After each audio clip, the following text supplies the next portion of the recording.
how you as an individual, how you as a normal person living in this country, with basically, you don't need an education, you don't need money, you don't how you as a citizen can start doing things to improve the country. So the first thing is what you need to do about yourself. So you need to be more positive. You need to stop criticising the country for no reason. You can critique the country, of course you can. We've got loads of problems, but things like this country's finished. Yeah. There's no point even trying anymore now. We're over. We're done. I want to emigrate. Those things need to stop, because the more you say it, the more you'll believe it, and the more you believe it, then you're just one less soldier we've got fighting this fight. Yeah. Plus, people around you hear you. Yeah. And when you're then passing on your negativity to them, so they're slightly more depressed now. They feel the fight's not happening, because what's the point of fighting? You aren't fighting, and you're probably right. You're probably country. So you're infecting other people with your negativity, and it's contagious. And then it becomes a self-fulfilling prophecy. What's the point of fighting? It's all over. And then things get worse. Well, I knew they were going to get worse. Well, that's because you didn't do anything about it. So start being positive with your friends and with yourself.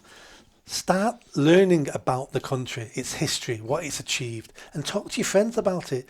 Talk about how we created the internet, the World Wide Web. Talk about, certain historic characters, how we ended the slave trade. Read some books. If you're not a book reader, go watch some good films. Some of my favourite films are like Zulu, Elizabeth. There's many historic films and new films about Churchill. Yeah. And take some pride out of that. That's probably the only good thing about cinema in the last 10 years is there has been some good Churchill films.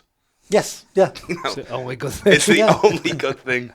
One of the best films ever done, I don't know if you've watched this film, with Peter O'Toole, Lawrence of Arabia.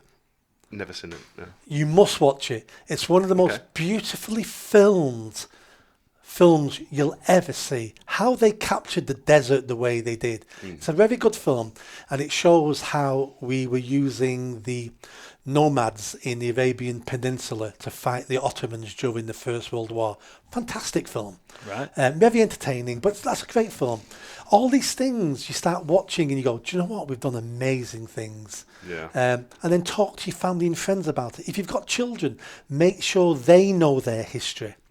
Get a calendar and start marking some of the important dates on, so you can educate your children, or have a local family party about it, like VE Day, Dunkirk, and then, the 1066, Battle of Hastings. All put some dates in, so when it comes, you might want to do something special for you, your children, or your local community, and make sure we celebrate these dates and understand why that date's important. And then join a political party. I'm not telling people which one to join, but join a party and start voting, because we live in a democracy. It's the only power you have is your vote. Yeah. And over the last 50 years, the elite have convinced us sneakily that your vote doesn't matter. Doesn't matter how you vote. It makes no difference. We're going to get what we want anyway. And the people went, well, I'm not going to vote then.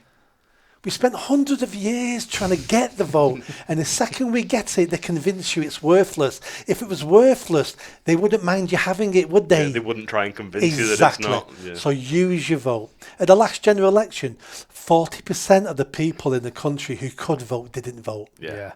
Wild numbers. Labour won the election on 33%. 40% of the people didn't even vote. That means if they all got together, they'd have won the general election. Your vote matters. And then convince your family and friends to vote. And then there's more in the last chapter of the book about what you can do as an individual. Yeah. And it's small things. Because all I want from you is you to take responsibility for you. Don't worry about your neighbours. Don't worry about everybody else. Don't give up because they're not doing their bit. You do your bit. And hopefully they'll see you doing your bit. You might inspire them to do their bit. And then if you've got 40 million people all doing their bit, that's a lot of change coming down the path. That's a lot of patriots wanting a better world. And again, don't moan that other people aren't doing their bit. Concentrate on you and make sure you do your bit. That's all you're in charge of. That's all you've got control over, is what you can do. And then hopefully others will do their bit. That's the start. Yeah. There is no simple answers. There is no magic wand. There is no lever I can pull. All we can do as individuals is what we can do. And then we rely on other English men and women to do their bit.